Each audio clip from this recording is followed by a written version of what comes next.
டிஸ்டிங்க்டா இருந்தா, ரியல்ல என்ன real numbers இருக்கும், டிஸ்டிங்க்ட்னா வேற வேற, சேம் நம்பர்ஸ் இல்ல வேற வேற.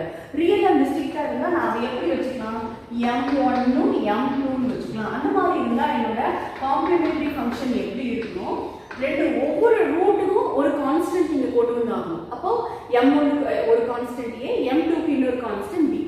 சோ m1 அப்படினா a e power m1x plus அடுத்து m2 க்கு இன்னொரு கான்ஸ்டன்ட் உள்ள வரணும், b e பவர் m2x.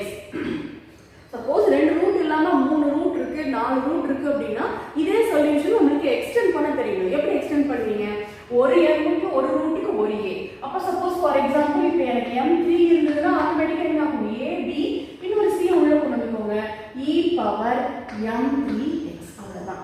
இப்படியே நம்ம எத்தனை நம்பர் ஆஃப் ரூட்ஸ்க்கு நம்ம என்ன பண்ணிக்கலாம், எக்ஸ்டெண்ட் பண்ணிட்டே போகலாம். ஓகே, ரியல் அண்ட் டிஸ்டிங்க்ட் இருக்கு. அடுத்த கேஸ்